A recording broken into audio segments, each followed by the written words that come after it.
श्री स्वामी सेवे करी कायती थोरवी, कायती वर्णावी मम शूद्रवाणी।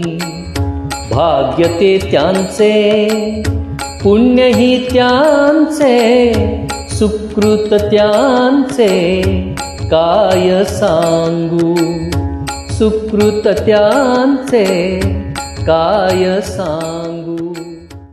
श्री स्वामी समर्थ। श्री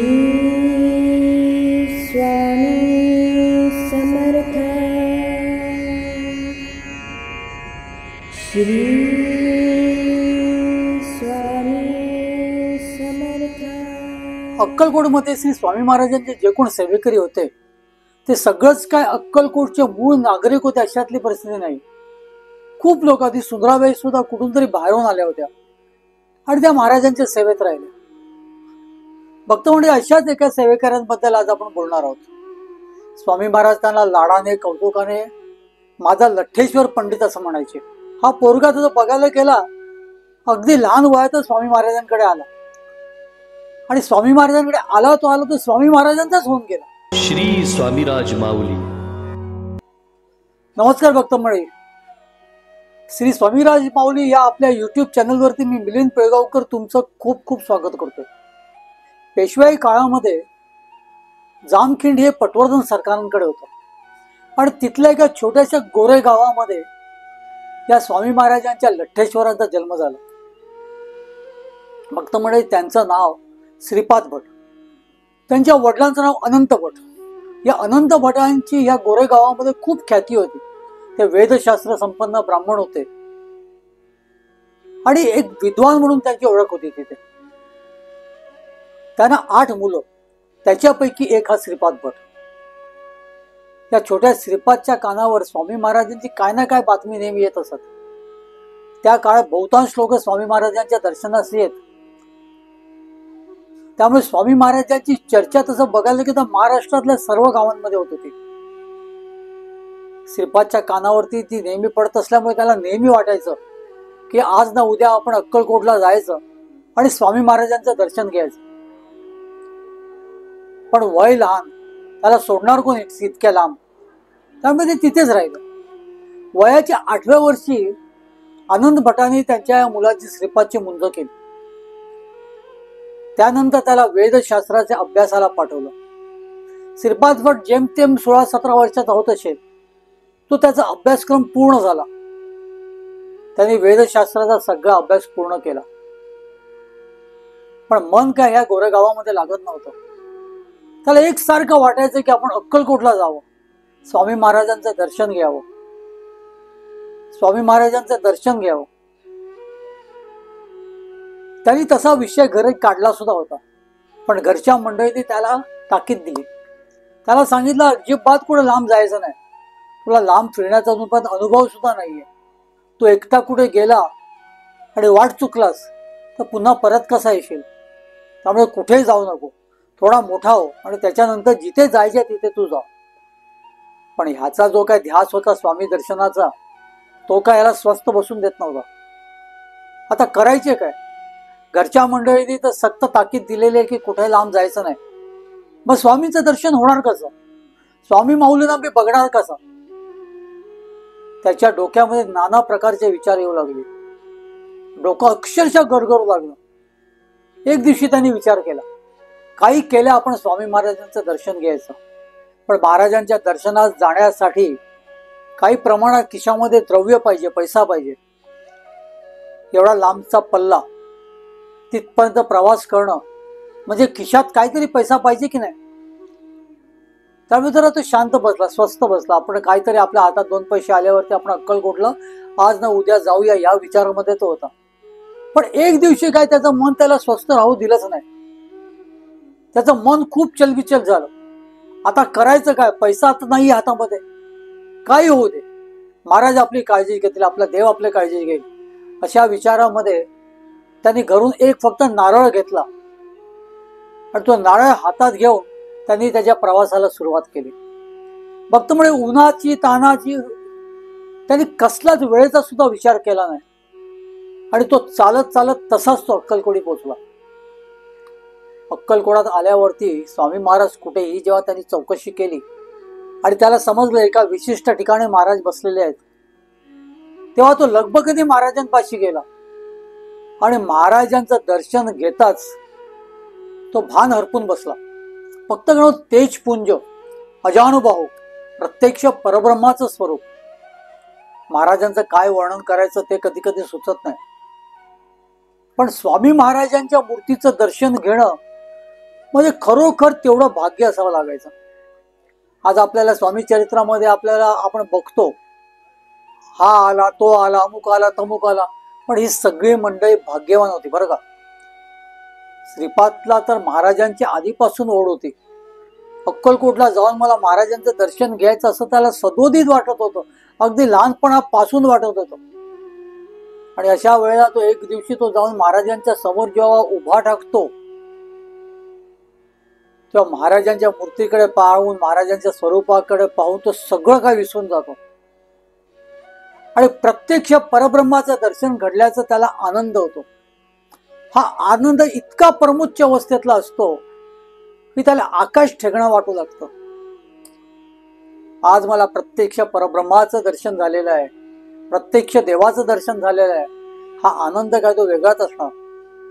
आपल्यासारख्यांना साधं स्वप्नामध्ये जरी महाराज आले म्हणा, त्याला आपण सरळ याचे दृष्टांत म्हणून बोलून जातो. आता हा नेमका दृष्टांत आहे का भ्रम आहे हे सुद्धा आपल्याला माहिती नसतं. तुम्ही त्याला दृष्टांत म्हणा, तुम्ही त्याला महाराजांची प्रचिती म्हणा, काहीही म्हणा. इथे तर श्रीपाद भटांना प्रत्यक्ष दर्शन झालेलं, प्रत्यक्ष समोर महाराज बसलेले आणि त्यांना दर्शन झालेलं. त्यांच्या मनात एकच विचार येतो, आजपर्यंत माझं आयुष्य जसं गेलं तसं गेलं, त्याच्याबद्दल मला कुठंच खेदखंत नाहीये, पण ह्या पुढे मला ह्या परब्रह्माची, या स्वामी महाराजांची आयुष्यभर सेवा घडावी आणि ती सेवा घडण्यासाठी इथे मला राहावं लागेल. इथे माझं कोणीच ओळखीचं नाहीये. अशा वेळेला मी इथे कसा राहू? स्वामी महाराज सुद्धा मला जवळ करतील का? विचारावती विचार, अशा पद्धतीचे विचार त्याच्या मनात येत होते. आणि जसजशी तिथल्या लोकांची गर्दी सरत गेली तसा हा श्रीपाद पुढे आला. हातातले श्रीफळ स्वामी महाराजांच्या चरणावरती ठेवलं आणि नमस्कार करून एका बाजूला उभा राहिला. मनात त्याचे एकच विचार होता, जर आपल्याला इथे राहायला मिळालं, महाराजांच्या सानिध्यात जर आपण कायम राहू शकलो तर त्याच्यासारखं आपलं पुण्य नाहीये. पण कोणाला सांगायचं आणि काय सांगायचं आणि का म्हणून सांगायचं आणि का म्हणून त्यांनी आपल्याला इथे ठेवून घ्यावं, हाच विचार सतत त्याच्या डोक्यामध्ये तांडव करत होता. भक्त मंडळी, आणि इतक्यात या विचारात तो असताना हात जोडून स्वामी महाराजांच्या पाशी उभा येतो आणि हा विचार करतोय. तेवढ्याच स्वामी महाराज तिथून कडाडले, अरे लठ्ठेश्वरा, इथे ये. माझं तर नाव श्रीपाद, माझ्या दिशेनेच महाराज बघतायत. आजूबाजूला बघितलं तर तिथे कोणी नाहीये. लठ्ठेश्वर कोणाला बोलतायत महाराज आणि कोणाला बोलवतात? म्हणून त्यांनी पाठी बघितलं. अरे तूच रे बाबा, ये इथे, पुढे ये. तेव्हा त्याची खात्री झाली महाराज आपल्यालाच बोलवतायत. त्या तो महाराजांपाशी गेला. स्वामी महाराजांनी त्याची मोठ्या आपुलकीने चौकशी केली आणि त्यानंतर सहज म्हणून असं विचारलं, आमच्यापाशी राहणार का? आमची सेवा करणार का? आंधळा मागतो एक डोळा आणि देव त्याला 2 डोळे देतात. त्याचा आनंद तो काय असेल? तो विचार करत होता, कोणाला आपण विचारावं की महाराजांच्या पाशी आपल्याला राहता येईल का? आणि इथे तर प्रत्यक्ष स्वामी समर्थ महाराजच मला सांगतायत, मला विचारतायत, तू इथे आमच्यापाशी राहशील का कायम आमच्या सेवेला? आनंदी आनंद. त्याच्या मनामध्ये किती त्याला आनंद झाला असेल याची तुमच्या माझ्यासारख्यांनी कल्पना सुद्धा करू नये. कारण परमोच्च अवस्थेतला आनंद आहे. तसा आनंद आपल्याला आपल्या उभ्या आयुष्यात झाला असेल की नाही याची सुद्धा कल्पना नाही आपल्याला. आपण त्याचा विचार सुद्धा करू शकत नाही.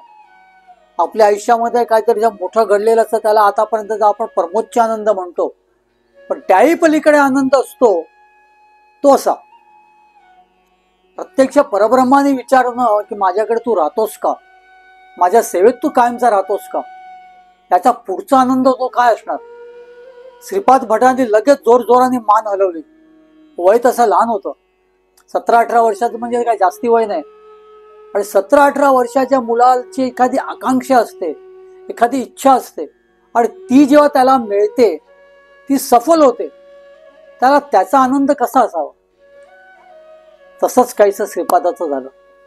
श्रीपाद भट स्वामी महाराजांच्या सानिध्यात कायम राहिला.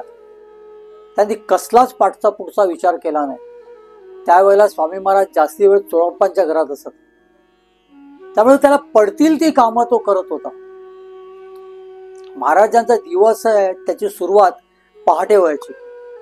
सगळे सेवेकरी आधी भल्या पहाटे उठायचे आणि सगळेजण आपापल्या कामाला लागायचे.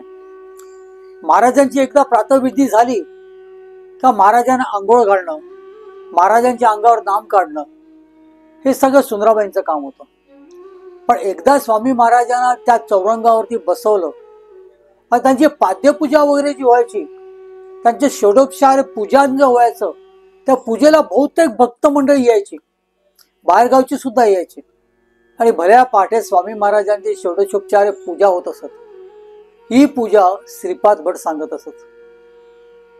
आले गेलेल्या प्रत्येक भक्ताला असं वाटायचं की माझ्याकडून, माझ्या हातून स्वामी महाराजांच्या चरणाची पूजा व्हावी. त्या प्रत्येकाला आळीपाळीने हा श्रीपाद भट बोलवायचा. स्वामी महाराजांच्या पुढ्यामध्ये एका पाटावर बसायला सांगायचा. यथासांग स्वामींच्या पादुकांवरती किंवा स्वामींच्या चरणांवरती तो अभिषेक करून घ्यायचा. आणि हे सगळं स्वामी महाराज मोठ्या कौतुकाने बघायचे. श्रीपाद भटांना स्वामी महाराजांनी लठ्ठेश्वर म्हणून हाक मारली. त्यानंतर ते त्यांना नेहमीच लठ्ठेश्वर म्हणायचे. श्रीपाद म्हणून महाराजांनी त्यांना कधी म्हणून हाक मारली नाही. कधी कधी स्वारी कुशीत असली तर लठ्ठेश्वर पंडित म्हणायचे. श्रीपाद भट अंगाने सामान्यच होते, असे काय अगदी जाड होते म्हणा किंवा गब्दूल होते म्हणे अशातला भाग नाही. सामान्य तुमच्या आमच्यासारखे. तरी पण महाराज त्यांना लठ्ठेश्वर पंडित म्हणायचे. त्याचं कारण ते महाराजच जाणवत. पण लठ्ठेश्वर हाक मारली का श्रीपाद भट जिथे असतील तिथे धावत धावत येत, येऊन स्वामी महाराजांना नमस्कार करून तिथे उभे राहत. महाराज जे आज्ञा देतील ते पाळत. महाराजांवर त्यांची एवढी श्रद्धा होती का विचारता कामा नये. महाराजांनी एखादी गोष्ट सांगावी, महाराजाची आज्ञा म्हणून ते सरळ त्याची अंमलबजावणी करत, दुसरा कसलाच विचार करत नसत.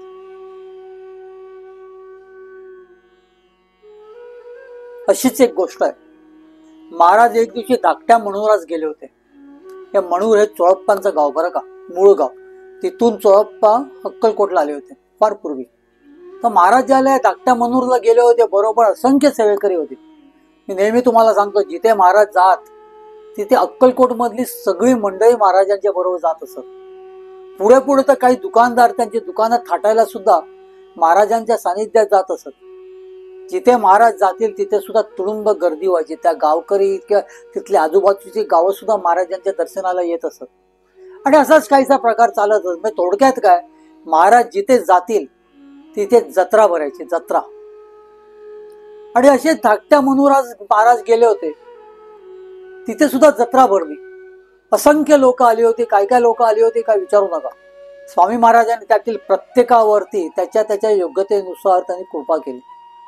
सर्वजणांनी महाराजांना नमस्कार केला आणि महाराज पुढच्या ब्रह्मंतीसाठी निघाले. काही वेळाने तिथे त्यांचे जे सेवेकरी होते त्यांना भूक लागली. आता करायचं काय. सूर्य मावळतीला आला होता, हळूहळू मावळतच होता, काळोख होत होता. तिथे जी चंद्रभागा नदी आहे, ती चंद्रभागा नदी पार केल्याशिवाय काय आता आपल्याला गाव लागणार नाही. जिथे आपल्या सर्वांची ऍक्च्युली जिथे या आपल्या सर्वांची खाण्यापिण्याची सोय होईल. ही सर्व मंडळी त्या चंद्रभागेच्या दिशेने गेली. तर चंद्रभागेला पूर आला होता, महापूर होता चंद्रभागेला. नदी ओथंबूड वाहत होती, जोर जोराने पाण्याचा आवाज येत होता. सर्व मंडळी तिथे गेली खरी, पण ती नदी आता पार कशी करायची. आणि त्यात बघायला गेलं तर एकही नाव नदीच्या किनाऱ्याला नाहीये. काही लोकांनी त्या नदीच्या पलीकडे काही नाव होत्या त्या बघितल्या आणि स्वामी महाराजांना सांगू लागले, महाराज जर कोणीतरी त्या बाजूला गेलं तर त्यातली एखादी नाव इथपर्यंत जर घेऊन आलं तर त्याच नावेतून आपण प्रवास करून पलीकडे जाऊ शकतो. पण अशा या नदीमध्ये ती उडी मारून पोहत समोर जाणार कोण आणि त्या पलीकडचे नाव आणणार कोण? महाराजांनी हा प्रश्न ऐकताच महाराज म्हणाले, अरे ये लठ्ठेश्वर है ना, वो जाकर नाव लेके आएगा. श्रीपाद भटांनी हे ऐकताच एका क्षणाचा पण विलंब न करता त्या पूर आलेल्या नदीमध्ये उडी घेतली. पाठीपुढे कसलाच विचार केला नाही. महाराजांचं म्हणणं आहे ना की मी जाऊन नाव आणायची, मग प्रश्न तिथे मिटला. माझी काळजी महाराज करतील, मी कशाला करायची. महाराज त्यांना सांगायच्या आधीच महाराजांच्या तोंडचे ते शब्द ऐकले त्यांनी आणि त्या नदीमध्ये उडी मारली आणि पोहत पोहत पोहत समोरच्या बाजूला गेला. सर्व मंडळी बघत होती. एवढ्या जोराने ती नदी वाहत होती, पण श्रीपाद भट जरा सुद्धा इथले तिथे झाले नाही. ते पोहत सरळ गेले, त्याच्यातल्या एका नावेमध्ये बसले. भले मोठं नाव त्यांनी घेतली, त्याच्यात ते बसले आणि मोठमोठ्या लाटा येत असताना, दुपटी भरून ती नदी वाहत असताना ते सरळ ह्या तीरावरती आले. स्वामी महाराजांना म्हणाले, आणली मी नाव. सर्वजणांनी स्वामी महाराजांचा जय जयकार केला, कारण सर्वांना समजलं की स्वामी महाराजांच्या आज्ञेनेच हा श्रीपाद भटांनी उडी मारली आणि घेऊन आला. जे काय घडलंय ते होणं शक्य नाही, कारण ज्या पद्धतीने ती नदी वाहत होती, श्रीपाद भटांनी उडी मारताच श्रीपाद भट खरं तर वाहून जायला पाहिजे होते, पण महाराजांची मेहर नजर त्यांच्यावरती होती, त्यामुळे श्रीपाद भट जरा हल्ले सुद्धा नाही हो, अगदी सरळ ते पोहत गेले. तिथले भली मोठी नाव त्यांनी एकट्याने त्या तीरावरती आणली. सर्वजण त्यात बसले.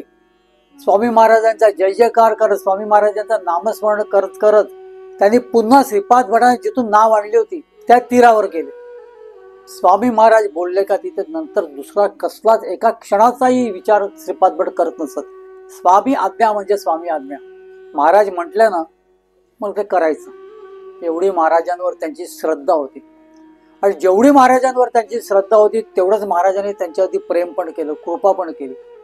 महाराजांनी त्यांना आपल्यापासून कधीच लांब केलं नाही. कधी लहर आली आणि स्वारी खुशीत असेल तर श्रीपाद भटांना ते जवळ बोलवून घेत. त्यांना अंजारत गोंजारत मेरा लठ्या तू कैसा आहे असं त्यांना विचारपूस करत. एकदा मुसलमानांचा मोहरम हा सण येत होता आणि ते 2-3 दिवसावरती होता. महाराजांचे सर्व सेवेकरी जे कोण होते त्यांना महाराजांची सेवा सोडून किंवा महाराजांपासून लांब कुठे जायचं असेल तर महाराजांना विचारण्याची प्रथा होती. एक दिवशी भुजंगा स्वामी महाराजांकडे आला.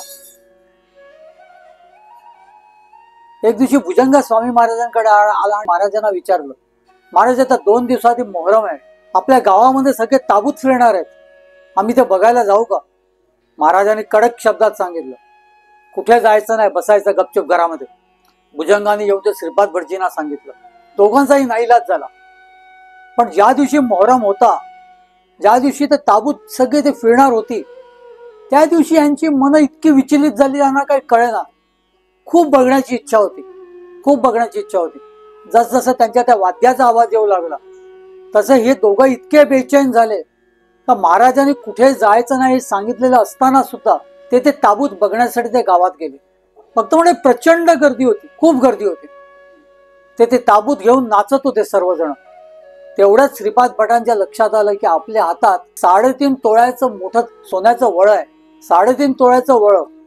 आणि ह्या सगळ्या धावपळीमध्ये आपल्या हातून कोणी काढून घेतलं तर आपण काय करणार? म्हणून त्यांनी ते काढलं आणि भुजंगांना दिलं आणि भुजंगांना सांगितलं की जरा सांभाळ आहे, तिथल्या गर्दीमध्ये माझं वळ जर कोणी काढून घेतलं तर मी काय करणार? भुजंगांनी तेव्हाच सांगितलं, अरे तू बोलतोयस खरा, पण माझ्याकडून देखील जर गहाळ झालं तर मी तुझे पैसे कुठून देणार? कसं हे वळ तुझं भरून देणार? त्यामुळे माझ्याकडे नको बाबा देऊ, तू तुझ्याकडे आहे तेच बरं आहे. पण श्रीपाद भटांनी हट्ट केला, अरे बळजबरीने किंवा बळच माझ्या हातून कोणी काढण्याचा प्रयत्न केला तर मी काय करणार? मी घाबरून जाईन. तुम्ही शिपाई आहात, तुम्ही राजाचे शिपाई आहात, ही तुमची ओळख आहे गावामध्ये, तर तुम्ही हे वळ तुमच्या हातात घाला आणि नंतर त्याच्यानंतर घरी आल्यावर मला द्या. भुजंगांना काहीसं पटलं. ते भुजंगाने ते वळ घेतलं आणि आपल्या हातात घातलं. पण ते भुजंगाच्या मापाचं नव्हतं, ते श्रीपाद भटजींच्या मापाचं होतं. आणि भुजंगांना ते जरासं सैल होत होतं. या दोघांनी सर्वत्र धमाल केली. खूप ताबूत बघितले, खूप मजा केली. प्रचंड गर्दी होती, खूप आवाज होता. अक्षरशः जलसा चाललेला, जलसा. तिथे ते काही मुसलमान त्यांच्या त्या धर्माप्रमाणे मातम करून घेत होते. चाकू सूर्य त्या सुंभाला बांधून ते स्वतः ते ओढत होते. हा सगळा प्रकार हे दोघं जण अगदी मग्न होऊन पाहत होते.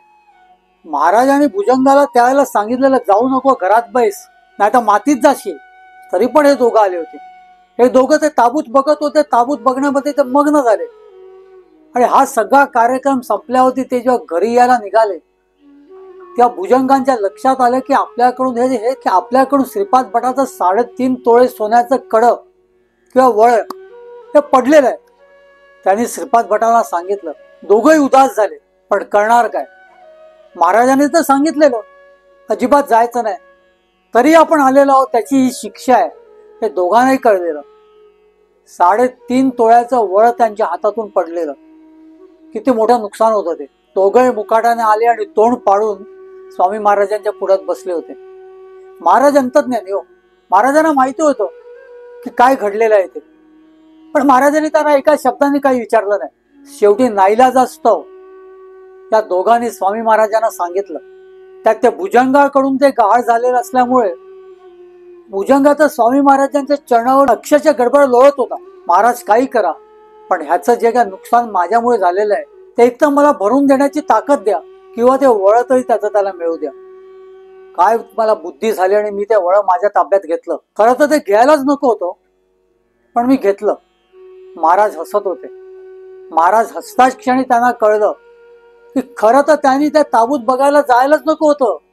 वळायचं तर गोष्टच पुढची. महाराजांनी सांगितलं होतं जायचं नाही, नाही तर मातीत जाल, तरी सुद्धा ते गेले. आता ते वळ मिळणार तरी कसं?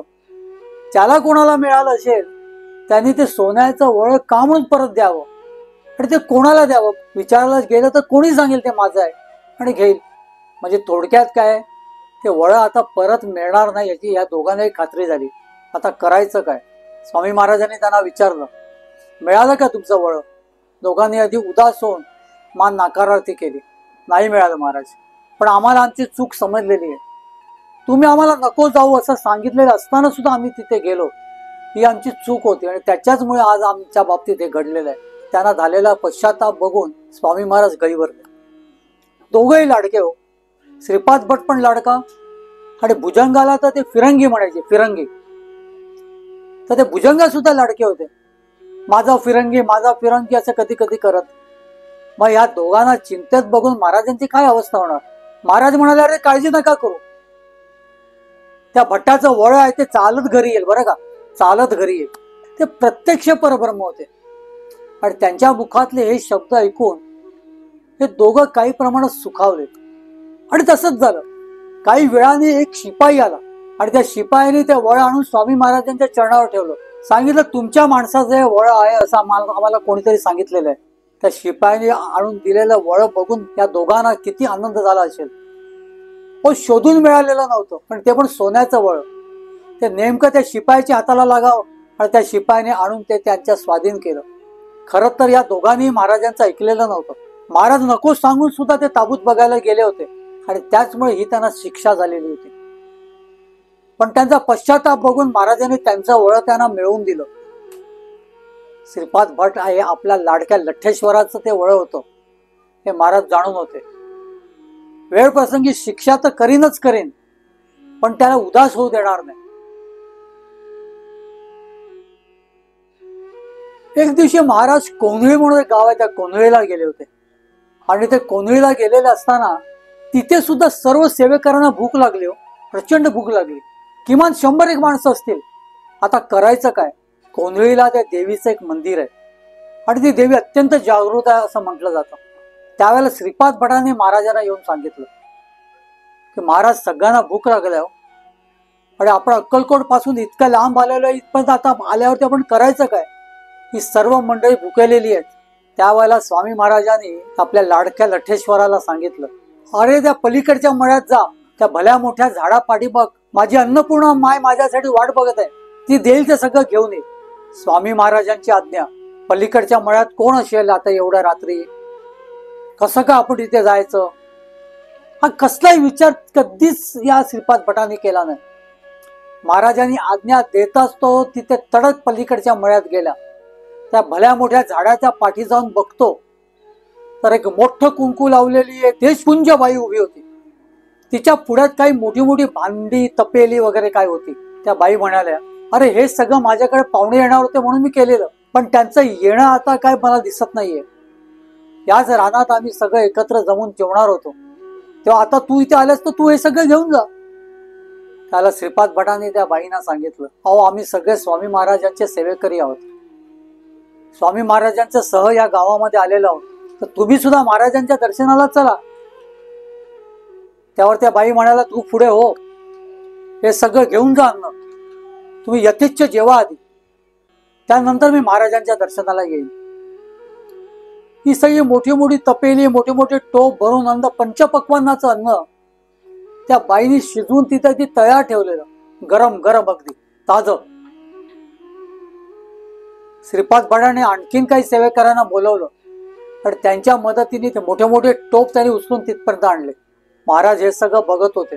थोडासा धीर करून श्रीपाद भटांनी महाराजांना विचारलं, अहो तुम्ही म्हणाला तिथपर्यंत ठीक आहे, मी तिथे गेलो, पण त्या बाई कोण होत्या ज्याने आपल्याला एवढं मोठे टोप पंचपक्वान्नाचं अन्न दिलेलं आहे, ते पण एक 100 माणसांना आपल्याला सर्वांना पुरेल एवढं. त्याला महाराज फक्त एवढेच म्हणाले, अरे ती अन्नपूर्णा माता आहे, ती आमच्याच पैकी एक आहे. सर्वजण यथेच्छ जेवले, महाराजांचा जय जयकार केला. श्रीपाद भटांना मात्र पूर्ण माहित होतं की महाराज हे परब्रह्म आहेत, त्यांच्या सेवेत ऍक्च्युली सदोदित कोण ना कोण असणार, कुठल्याही पद्धतीचा आपण भुकेले राहणार नाही आहोत. आणि म्हणूनच प्रत्यक्ष माता अन्नपूर्णा ही स्वामी महाराजांच्या सेवेत तिथे हजर राहिली.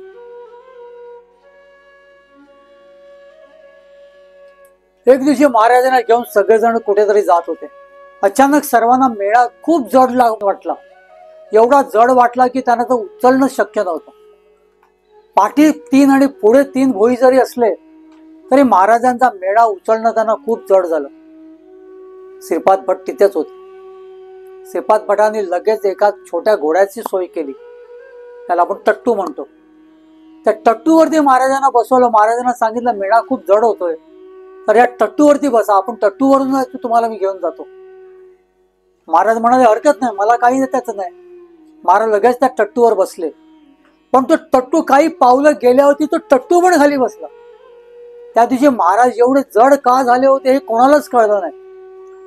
एरवी तो महाराजांचा मेळा महाराजांना घेऊन हे सगळे सेवेकरी गावोगावी फिरत असत, पण त्या दिवशी मात्र महाराज खूप जड झाले होते. महाराजांचा मेळा 6 जणांना उचलणं शक्य नव्हतं. तो टट्टू खाली बसल्यावरती पुन्हा येऊन महाराज त्या मेळ्यात बसले. पुन्हा तो मेळा उचलला गेला, पण सगळ्यांची अगदी दमछाक झाली. त्यांना कळेना की आता महाराजांना आपण कसं घेऊन जायचं. त्यावेळेला श्रीपाद भटांनी महाराजांना येऊन तो मेळा उघडून महाराजांना सांगितलं, महाराज सर्व सेवेकरी तुमच्यासाठी आहेत, तुमच्या सेवेचा कधीच ते कंटाळा करत नाहीयेत, पण आज हा तुमचा मेळा एवढा आम्हाला जड लागतोय की आम्हाला तो उचलणं शक्य होत नाहीये, तर काहीतरी करा. नेहमीप्रमाणे जर थोडेसे हलके व्हाल तर तुमचा मेळा आम्ही सहज उचलून घेऊन जाऊ. स्वामी महाराज हसले, अरे लठ्ठेश्वरा काय बोलतोयस, मी हलका हो, कसं शक्य आहे ते. असं हसत हसतच त्यांनी ते मेळ्याजवळचा तो पडदा आहे तो ओढला. श्रीपाद भटांना समजलं नाही की आपलं सांगणं महाराजांना आवडलं की नाही, पण हरकत नाही, आपण महाराजांचा दावा करत करत हा मेळा पुन्हा उचलूया. पुन्हा सर्वांना सांगितलं की तो मेळा उचला, किती जड जरी लागला तरी आळीपाळीने आपल्याला तो मेळा पुढे नेणं भाग आहे. श्रीपाद भटांनी त्यांना विनंती केलेली, जर हलके व्हा, नेहमीप्रमाणे हलके व्हा, तर तो हा मेळा तुमचा आम्ही सहज उचलून घेऊन जाऊ. आणि आश्चर्य असं की तो मेळा एवढा हलका झाला की रिकामा मेळ्यापेक्षा त्याचं वजन कमी झालं. पाठी 3 पुढे 3 जे होते ती माणसं सुद्धा कमी झाली. आणि तो मेळा अगदी सुरळीतपणे महाराजांचा जय जयकार करत जिथे जायचं होते तिथे ते सर्व गेले. मेळा अगदी हलका झालेला. मेळा रिकामा असताना सुद्धा महाराजांचा तो मेळा काही लोक कुठे कुठे वाहत असायचे, त्यामुळे त्या मेळ्याचं वजन किती आहे सर्वांना माहिती होतं. पण त्या दिवशी महाराज आतमध्ये बसलेले असताना सुद्धा तो मेळा अगदी हलका झालेला. अहो रिकामा मेळ्यापेक्षा कमी वजन झालेलं त्या मेळ्याचं. अशा पद्धतीने महाराजांनी या लठ्ठेश्वर पंडिताचं बोलणं ऐकलं. लठ्ठेश्वर पंडित म्हणजे श्रीपाद भट त्यांचे अत्यंत लाडके होते. श्रीपाद भटांनी काय सांगावं आणि महाराजांनी ऐकलं नाही अशातला भाग नाही. पण या श्रीपाद भटांनाच महाराजांना सांगणं हे सोपं नव्हतं. महाराजांच्या त्या तेजपुंज परब्रह्माच्या मूर्तीसमोर जाऊन एखादं सांगणं किंवा एखादी विनंती करणं तसं कोणालाच सोपं नव्हतं. कितीही जवळचे, कितीही प्रेम करत असतील श्रीपाद भटांवर महाराज, तरी सुद्धा श्रीपाद भटांना ते सांगणं जमत नसायचं. सर्वांनी महाराजांचा जयघोष केला. तिथल्या प्रत्येक माणसाला कळलेलं की महाराज आपल्यासाठी हलके झालेले आहेत आणि हा मेळा सुद्धा हलका केलेला आहे. एक दिवशी चोळप्पांच्या घरामध्ये स्वामी महाराज बसलेले होते. आजूबाजूला नेहमीप्रमाणे सगळे सेवेकरी होते. श्रीपाद भटांचा वाखाणण्यासारखा एक गोष्ट होती, जे पडेल ते काम, पडेल ती सेवा ते करायचे. स्वामी महाराजांचं त्यांच्याकडे लक्ष होतं. समोर चोळप्पा बसले होते आणि चोळप्पांचं सगळं कुटुंब आजूबाजूला बसलेलं. महाराजांची मर्जी मात्र खूप खुशीत होती, खूप आनंदात होते महाराज. तेवढ्यात महाराज चोळप्पांकडे पाहत म्हणाले, अरे जैना. चोळप्पांना सुद्धा महाराजांनी टोपण नाव ठेवलेलं बरं का.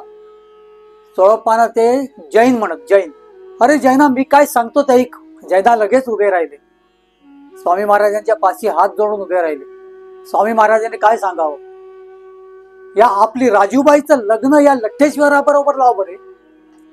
राजूबाई म्हणजे चोळप्पांची मुलगी बरं का.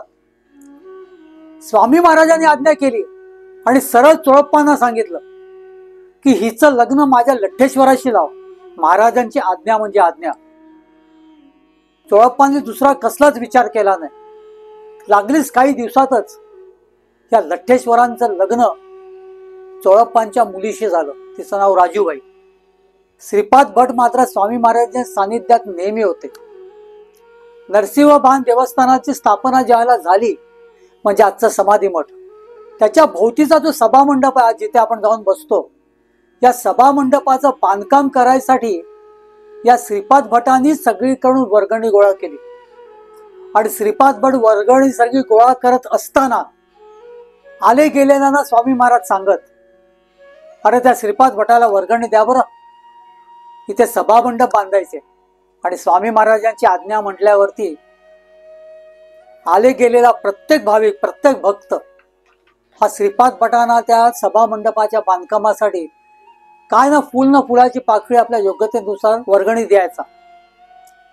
त्या काळात तो सभामंडप बांधलेला आणि त्याला पुढाकार घेतलेला आहे श्रीपाद भटांनी. आज तोच सभामंडप अजून आपल्याला दिसतोय. त्या सभामंडपामध्ये आपण जाऊन स्वामी महाराजांची प्रार्थना करतो. त्या सभामंडपामध्ये जाऊन आपण बसतो. हा सभामंडपाच्या बांधकामाला पुढाकार घेतला होता श्रीपाद भटांनी. आणि श्रीपाद भटांनी पुढाकार घेतलाच नाही तर आले गेलेल्यांना महाराजांनी सांगितलेलं आहे की श्रीपाद भटांना काहीतरी द्या की जेणेकरून हा सभामंडप उभा राहील. स्वामी महाराजांनी चैत्र कृष्ण त्रयोदशी शके 1800 म्हणजे इसवी सन 1878 देह ठेवला. त्याच्या आधी 3-4 दिवस महाराजांच्या अंगात ताप होता वगैरे हा सगळा विषय आपण केलेला आधी सुद्धा. पुन्हा सुद्धा आपण कधीतरी हा विषय करणार आहोत नव्याने. पण ज्या दिवशी महाराजांनी देह ठेवला दुपारी 4 वाजता, त्या दिवशी तिथलं वातावरण अगदी विषण्ण होतं. सर्वांशी मोठ्या प्रेमाने बोलत, वेळ प्रसंगी दम मारत, लहान लहान मुलांशी अगदी बागडत, त्यांच्याबरोबर त्यांच्यासारखंच होऊन खेळत, हे सगळं महाराज करताना सर्वांनी बघितलेलं. त्या दिवशी मात्र स्वामी महाराज अगदी शांत बसले होते. त्यांच्या मुखातून एकही शब्द येत नव्हता. डोळे बंद करून होते. त्यांची तब्येत खूप ढासळलेली. सगळ्या गावकरी लोकांनी डॉक्टर, वैद्य वगैरे भरपूर लोक आणले होते. पण डॉक्टरांना ते तपासूनच देत नव्हते. त्यांची नाडी तपासायला गेलं का तर सरळ सांगायचे, अरे नालायका, तुझ्या बापाची नाडी तपास, माझी कशाला तपासतोस. अहो महाराज, तुमची तब्येत ठीक नाहीये. अजिबात नाही म्हणे, मी मेलो तर तुझ्या बापाचं काय कमी होईल. असं काहीसं ते वातावरण होतं. आणि सगळ्यांना मोठा प्रश्न पडलेला की महाराजांचे उपचार कसे करायचे आणि महाराजांना बरं कसं करायचं. कारण महाराज कुठल्याच गोष्टीला प्रतिसाद देत नव्हते. काही वेळाने महाराज अगदीच शांत झाले, हलत पण नव्हते. त्यांचे जे प्रमुख सेवेकरी होते ते सगळे त्यांच्या जवळच होते, अगदी लक्ष ठेवून होते. आणि त्यांना सर्वांना असं वाटत होतं की महाराज याच्यातून बरे होऊन येतील बाहेर. तेवढ्याच श्रीपाद भट पुढे आले. श्रीपाद भटांना कळून चुकलेलं की महाराज आता याच्यातून बाहेर येणार नाहीत बहुतेक. कारण ते कोणाचेच ऐकत नव्हते. तेव्हा श्रीपाद भटाने महाराजांना नमस्कार केला, त्यांच्या चरणांवरती डोकं ठेवलं आणि म्हणाले, महाराज असं काय करताय? त्या डॉक्टरांना तुमची नाडी तपासू द्या, ते देतील ते औषधं घ्या, तुम्ही याच्यातून बाहेर या. आम्हा सर्वांना तुमची गरज आहे. तुम्ही अचानक असे जर आमच्यातून गेलात तर आम्ही कोणाच्या तोंडाकडे बघायचं? त्याच्यावरती सुद्धा महाराजांनी काहीच प्रतिसाद दिला नाही. महाराज डोळे बंद करून बसले होते. शेवट अखेरीस नाईलाज असतो, जेव्हा श्रीपाद भटांची खात्री झाली आता महाराज काय आपल्याला ऐकणार नाहीत, कोणालाच ऐकणार नाहीत आणि आता महाराज काही वेळाने देह ठेवणार आहेत, महाराज आपल्यातून निघून जाणार आहेत. कल्पनेच्या पलीकडचं होतं ते. फार दुःखद कल्पना होती ती. पण तरी सुद्धा श्रीपाद भटांनी थोडी हिंमत केली आणि महाराजांच्या पुढ्यात गेले आणि महाराजांना पुन्हा विचारलं, महाराज आता तुम्ही पुन्हा कधी येणार? त्यावेळेला महाराज बोलते झाले. महाराज म्हणाले, अरे डोंगर बोलतील ना तेव्हा मी येईन ना, डोंगर बोलतील तेव्हा मी येईन. श्रीपाद भटांना कळलं नाही महाराज काय म्हणतायत. त्यांनी लगेच दुसरा प्रश्न महाराजांना केला, महाराज डोंगर कधी बोलतील? महाराज म्हणाले, पंढरी जळेल तेव्हा बोलतील. पंढरी जळेल तेव्हा मी येईन. तिथे उपस्थित असलेला प्रत्येकाचा प्राणच जणू कंठाशी आला होता. त्यांना सर्वांना कळून चुकलेलं आता महाराज आपल्याला बहुतेक सोडून जाणार आहेत. आता आपण करायचं काय? कुठच्याही क्षणी ते देह ठेवतील. एकंदरीत तसंच वातावरण आहे. काही वेळाने खरोखर महाराजांनी देह ठेवला. हाहाकार झाला, रडारड झाली, लोकांनी ऊर बडवून घ्यायला सुरुवात केली. पण श्रीपाद भटांना फक्त एवढंच कळत होतं की महाराजांनी कधीतरी मी येईन असं सांगितलेलं आहे. तेव्हा त्यांनी डोक्यात त्याचा विचार केला सुद्धा नाही की डोंगर कधी बोलतील आणि पंढरी कधी जळेल. पण महाराजांशी आज शेवटचा जो काय संवाद जो साधला गेला तो श्रीपाद भटांनी साधलेला आहे. त्यानंतर महाराजांनी कोणाशी काहीच बोललेलं नाही, फक्त एक संदेश दिला मात्र, अनन्य चिंतयन्तो माम ये जना परिपासते तेषाम नित्याभियुक्तानाम योगक्षेम वहाम्यम. फक्त गीतेतला हा श्लोक आहे. श्रीकृष्णाने अर्जुनाला सांगितलेला आहे, जो जो मला अनन्य भावेने शरण जाईल त्याचा योगक्षेम मी सांभाळेन. त्याला कसलीच काळजी करण्याची गरज नाही. महाराजांना फक्त शरण जा. लठ्ठेश्वर पंडित हे स्वामी महाराजांचे निस्सीम भक्त होते. त्याही पलीकडे होते. महाराजांवरती त्यांचं खूप प्रेम होतं, अतोनात प्रेम होतं.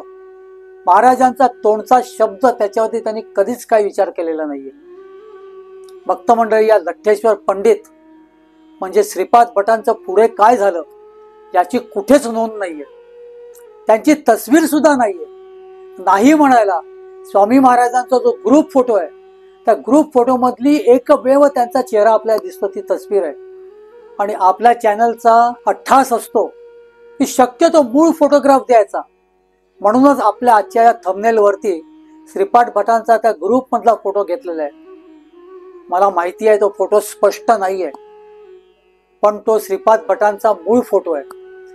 जसे स्वामी महाराजांचे मूळ फोटोग्राफ आपण डोळे फाडून फाडून बघतो तसेच डोळे फाडून आपण श्रीपाद भटांना बघूया. निश्चितच श्रीपाद भट आपल्या डोळ्यासमोर उभे राहतात. महाराजांचा हा लठ्ठेश्वराचं दर्शन घेऊया, महाराजांचं स्मरण करूया आणि नेहमीप्रमाणे मनसोक्तपणे म्हणूया, श्री स्वामी समर्थ. स्वामी देई हेची दान नित्य चरणाचे दर्शन, चरणाचे दर्शन नित्य चरणाचे दर्शन. मज नको धन दारा तुझ्या चरणी द्यावा थारा, चरणी द्यावा थारा तुझ्या चरणी द्यावा थारा.